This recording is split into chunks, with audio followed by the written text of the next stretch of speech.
Welcome, curious souls, to the Macabre Emporium, your sanctuary for the unusual, the mysterious, and the appalling. Step through our cryptic doorway into a world where secrets whisper and enigmas come to life. I'm David. And I'm Sarah. Together, we're your custodians of the macabre, guiding you through tales that defy the ordinary. Discover the untold stories, from lesser-known cases of true crime to the bizarre events that captivate us. Join us on a journey to the shadows where the mainstream fades and the extraordinary beckons. So whether you seek the bizarre, the eerie, or the chillingly obscure, you're in for a treat here at Macabre Emporium.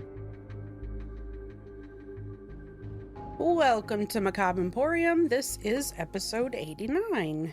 And if this is your first time joining us because I give you a Twitch link, not a Twitch link, but a link tree on Twitch, or somebody found a card, welcome. Welcome.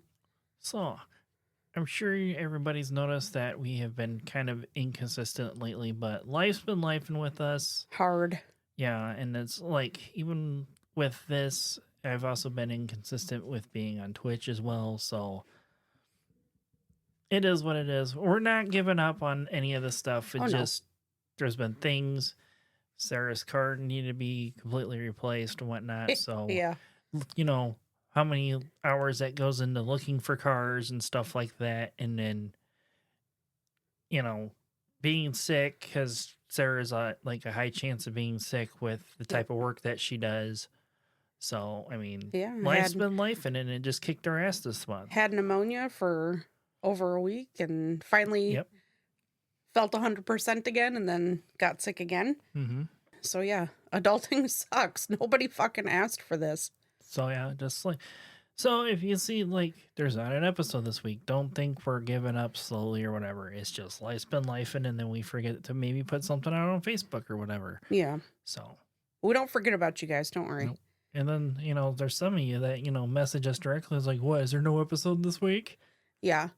So David and I have talked a little bit about maybe going back to an every other week episode just to kind of give ourselves the grace of life. Yeah.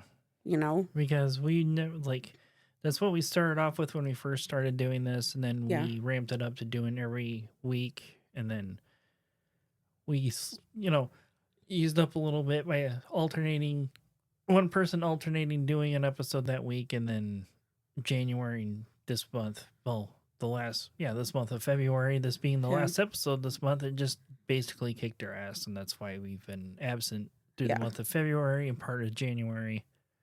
So don't worry, we're not going anywhere. We're just scaling back a little bit, but we're still going to be here every other week. Yes. This true. Mm-hmm. We're not going nowhere. And that'll also give us more time to do deeper dives into our episodes. Because, you know, Sarah knows that there's one that's been suggested to me by two different people. Then I finally decided to go do it. I'm like, holy shit, there's way too much for me to do this. Yeah. Yep. So we'll be giving you, 2 less episodes a month. Yep. But the episodes that you do get are going to be much better quality, more detailed, and just the way we did it originally. We're still going to do like a me episode and then a David episode instead of combining the two. But that means we both get to deep dive and really put thought and time and effort into these episodes instead of trying to rush through them to make sure we get it done so that you guys have one every week. Like, so there's not like a detail missed, like one that continuously sticks out for me that way that I screwed up on. And you already know I'll own up on it, was the ending of the third wave, because of the crunch time, the amount of time I gave myself to do that episode. I screwed up, and I got how that whole event actually ended for real compared to the after school special. Right. And I cleared that up in the following episode. Right. So quality that should have been over quantity. So that should have been like the first red flag that, hey, you know, we're kind of going the wrong direction here right now. Right. And that's okay. You live and you learn, right? Yep. But I would say that's probably like, not to get on a political bandstand, I think that's probably one of our more important episodes that we've ever put out right now. Yeah. Yeah. But anyhow, enough on that. We're not getting into that whole subject. So yeah. If you want to understand what I'm talking about, go back and listen to the episode the third wave. And if you already have, You already know. And then go listen to it again for a refresher anyway, so we gained another download count. But anyway. So anyway, what do you have for us this week, Sarah? This week, I have kind of a mystery. What? Yeah. It's still true crime because it's a mystery. Not really. I know. This is where I'd hit the LA Noir jazzy music button if I had one. Definitely not that. Not that kind of mystery. No. Dun dun dun. No black and white talking about names with wonderful gams and stuff like that. No. This week I'm talking about swimming pool deaths. Okay. Yeah. You know, not one, but a event in particular. Okay. So you ready? Yep.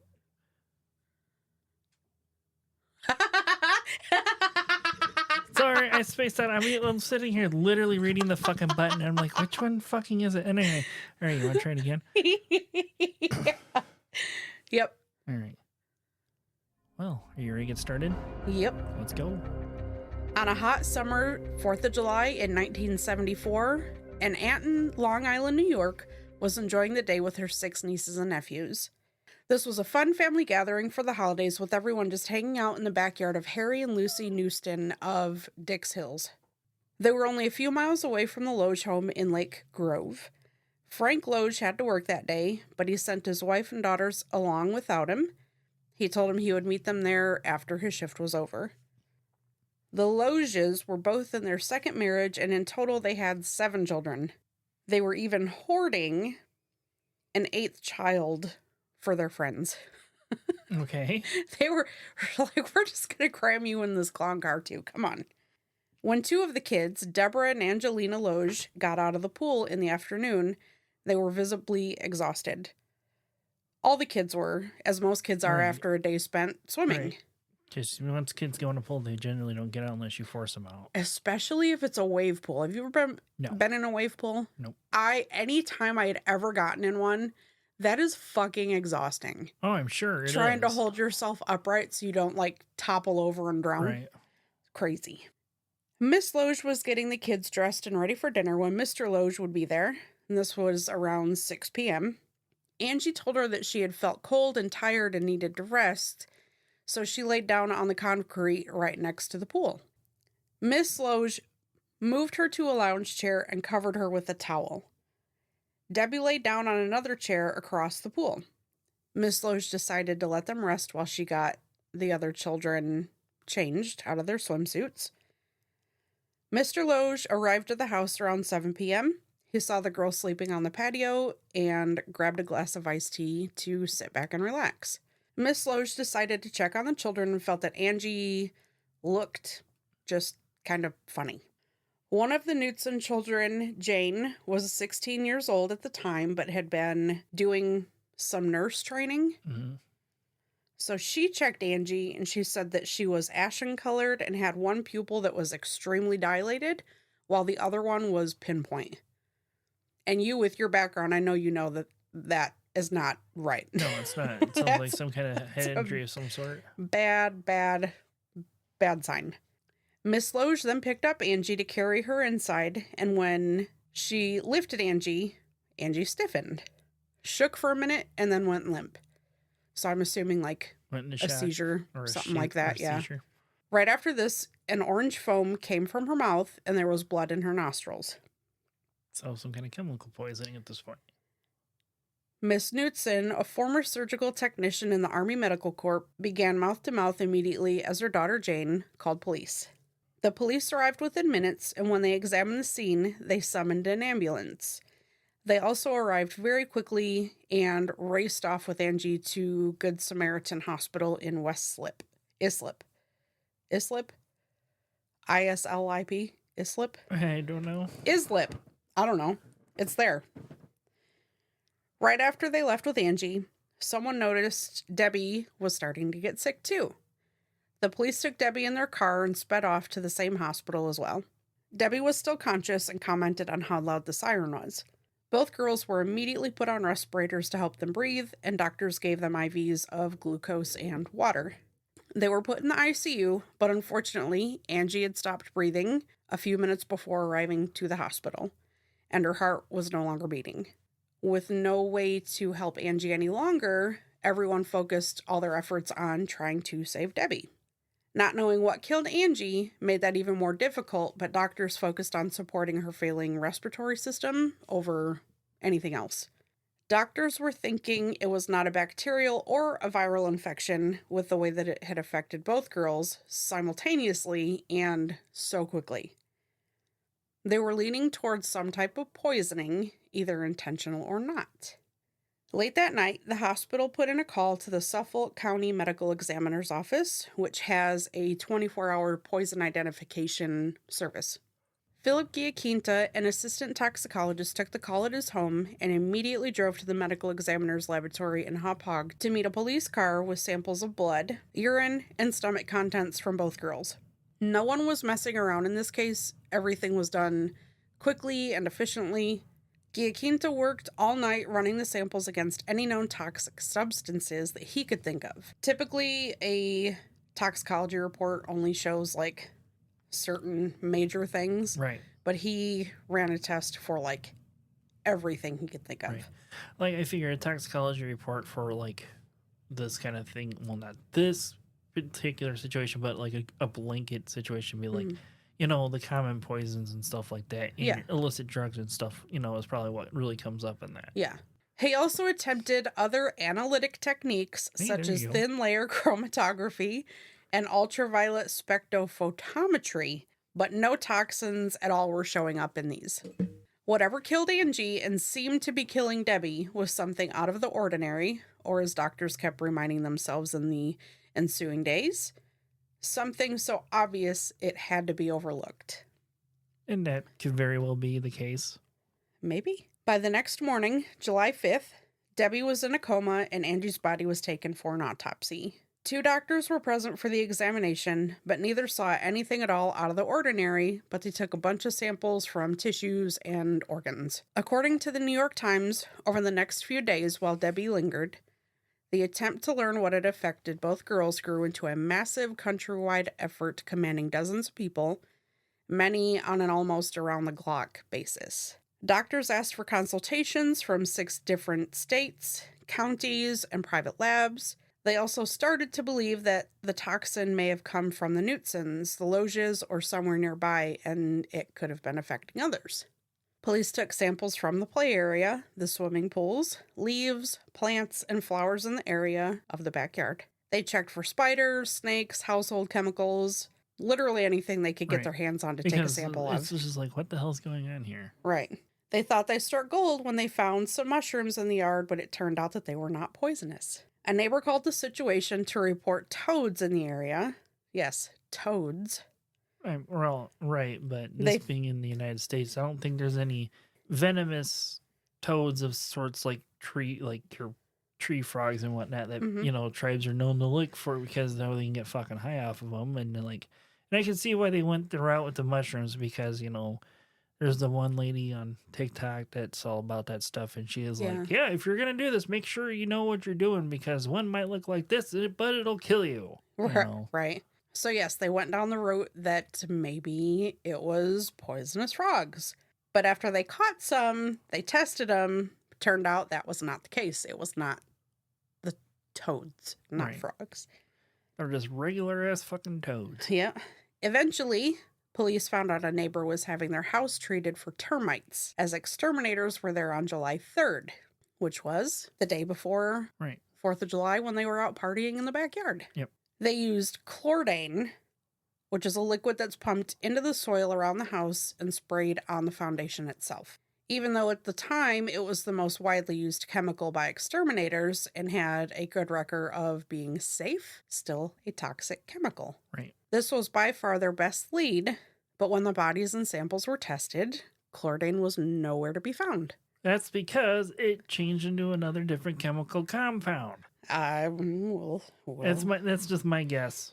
We'll see. Just because of, the Attack of the Dead Men, with that mixture. Hey, now it's hit water. It's now this. And this does even worse shit. The toxic lady. Mm-hmm. Yeah. Yep. As the chlorine theory news spread, neighbors brought in bodies of dead birds, claiming they also died of whatever this chemical poisoning was. The birds also tested negative. On July 13th, 1974, 9 days after Debbie and Angie first fell sick, Debbie passed away.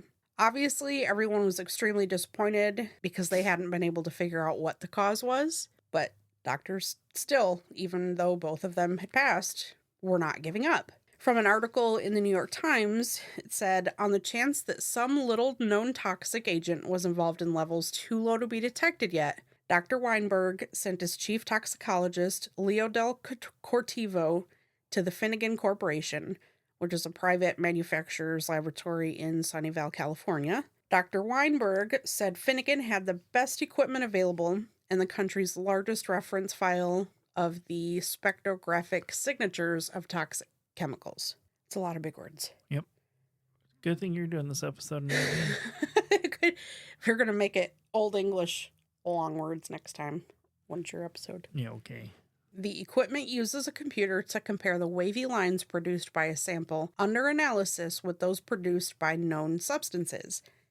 If there is a match, the computer indicates it with an equal sign at the end. Mr. Del Cortivo flew to California carrying 2 boxes packed with all the tissues and fluid samples that they had taken. They worked hard for 3 days straight at Finnegan, but unfortunately, they came up with no results. Well, what the fuck's going on here? Getting desperate, the doctor then sent more samples, a plastic sheet Angie had laid on that had traces of the foam that came from her mouth, and a fruit drink that the children had shared that day, out for testing. Nothing came back from those either. Oh, God damn it. I'm like, aha, we finally got it. The juice is contaminated at the manufacturing facility. Nope. The children's medical histories were poured through, looking for allergies, sensitivities, anything like that. Nothing came up. A second autopsy was performed on Debbie, but once again, nothing was found. To this day, this case baffles doctors and forensic specialists, but no explanation has ever been found. Theories are thrown around, and one of the main ones is secondary drowning. From two different people? At the same time. No, I'm gonna throw that out. Right. According to an article by the Cleveland Clinic, secondary drowning is a scary thought, but it has gotten out of hand. People think it can happen without even knowing, but it turns out that a child has to be underwater, struggling to the point of not being able to breathe, to have secondary drowning being a major concern. So it's like, and they got out of the pool voluntarily, correct? Mm-hmm. So yeah, the whole secondary drowning thing's out the window because they didn't have to be rescued from the first drowning to suffer from the secondary drowning. So even though foaming at the mouth and loss of consciousness is 2 of the symptoms of drowning, right, something would have had to happen in the water for that to have caused Angie and Debbie's death. Right. Maybe the mom and aunt weren't paying as close of attention as they should have been, but none of the siblings said anything happened. Like it was just, they were playing and they got out of the pool. Because they got tired, and so they got out. They knew they needed to get out. Right. Also in an article, it stated that both of the girls had intellectual disabilities. So perhaps they were missing some sort of normal function that, I don't know. There was another article that stated that they both absolutely loved swimming.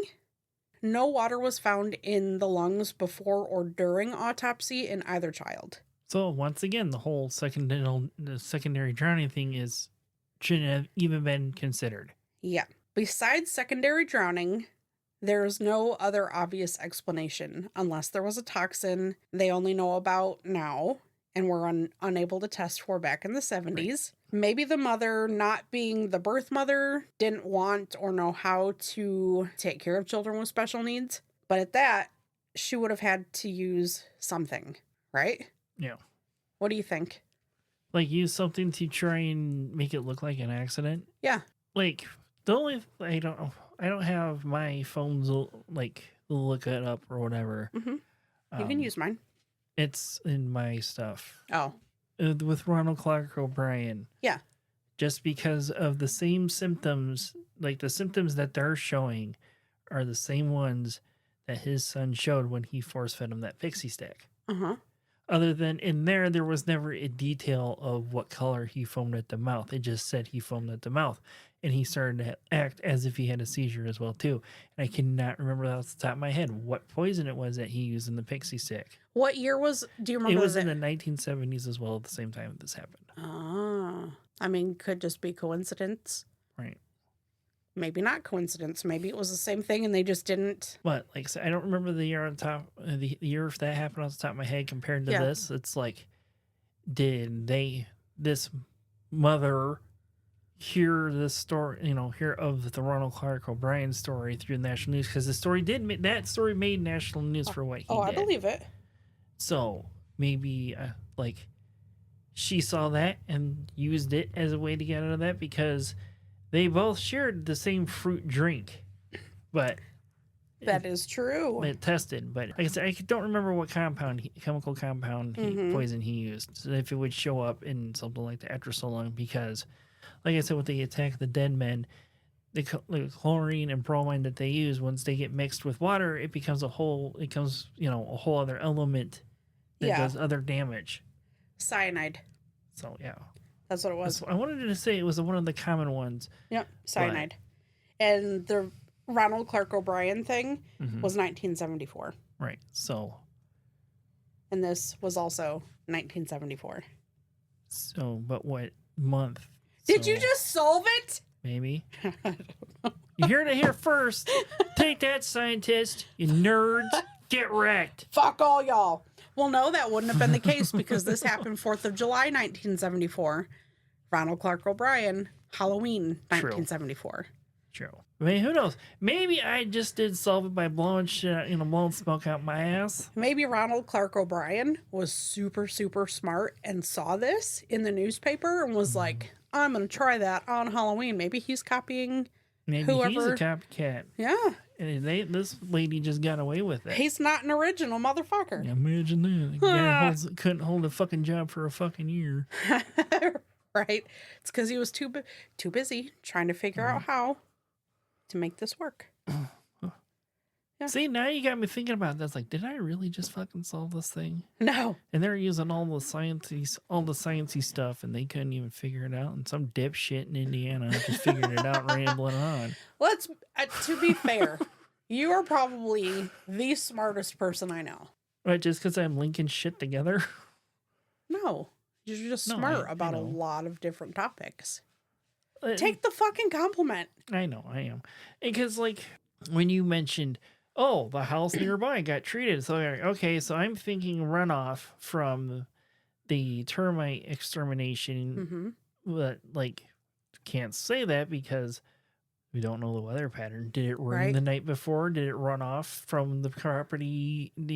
Water from my fire training. Water takes the path of least resistance, like electricity does. So did it like run off from this property overnight from rain or whatever into their pool? And could it have run into other chemicals on its way to the pool? True. Like fertilizer for the grass or just anything. Or fungicides or things like that. But the problem is, like, only 2 kids were affected out of this. That's now, it. If it went into the pool, you would have had a higher mass casualty situation. Especially since there were 6 kids. Right. And the only common denominator between the 2 of them is that they shared a drink. Yep. And they were both in the pool. Yeah. But like the only thing that is that is an isolated thing is that drink. Yeah. For only 2 people to be affected by whatever this may have been. Yeah. Because when you and I go out and order, out to dinner, we basically always get the same thing. Mm-hmm. And then when I'm like, I'm not feeling right or whatever, I'm like, how do you feel? And you're like, I'm fine. It's okay. Yeah. It's just me or whatever. Because, cross-contamination, ordering the same dish, we're both going to probably feel sick. Yep. Or whatever. But anyhow. But that didn't happen. But yeah, so take that, nerds. I figured it out in 5 minutes. Salt. Let's close the Emporium. You heard it here first. They used all sorts of spirographs and pictographs and cross-stitchiograms and whatnot and couldn't figure it out. Tamagotchis. And origami. origami graphs and any graphs that they Yep. had, and I Any. figured it out in 10 minutes listening to Sarah.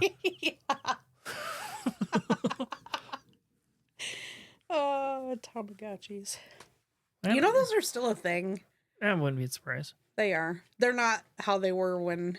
Oh, They sure. were- Oh, they're much more advanced now because ours were 3 buttons and a beeper, and an LCD screen. 3 buttons and a beeper. Well, a beeper like is a little I know. speaker thing. Yeah. That like, oh, 911, I better call home. Not that kind of beeper. God. Yeah. But anyhow, We're old. we're not that old. Closer to 50 than we are 30. Yeah. Well, anyway. I will not feel old until the guys that I play games with on Twitch, I make a reference and they don't get it yet, which has not happened yet. Yeah. I know. It's coming. I know. Hopefully that's the it problem. doesn't. Hopefully it doesn't. They're all like mid to late 20s, so they get most of it for the most part. In a roundaboutish way, maybe. Yeah. But yeah, that's my still, story. See how I said it's not really true crime? It's Right. it's mystery because we Right. don't know. I'm still going on with it's a chemical compound that isn't traceable. Chemtrails. And then turn on the friggin' frog's gay. But anyway. Yeah. But yeah, that's what I'm going with. It's chemical compound that wouldn't been able to be traced by the technology at the time. Now, if they still had the samples and whatnot, and I bet if they run them again with a much larger, Database of things. chemicals and whatnot, because of what, other chemical compounds and whatnot, like it would probably show up now. Maybe. And it'd be cyanide because Ronald. Clark O'Brien. Yep, that guy. That whole thing was mentioned in an episode of a much larger podcast, and I was like, in a breeze, like less than a minute, and I was just like, yeah, name's right, location's right, yours wrong, and you're completely wrong. I almost emailed them in and been like, bro, the fuck are you doing? Nah. Well, the show that it was, he would have taken the consideration. With all that being said, and keep rambling on here, I think it's time we can close the Emporium up for the day. What do you think? I agree. So until next time, Remember to creep a reel. and stay spooky. Bye. Bye. Join our Facebook group by searching Macabre Emporium. Like and subscribe on YouTube at Macabre Emporium Podcast. Follow us on TikTok at Macabre Emporium Pod. Follow us on Twitter at Macabre Emporium. If you have any stories of the paranormal, your local true crime, or weird history that you would like us to look into and possibly do an episode on, email us at macabreemporiumpod@gmail.com. And remember to follow, rate, review, and share whenever and wherever you can to help us grow our podcast.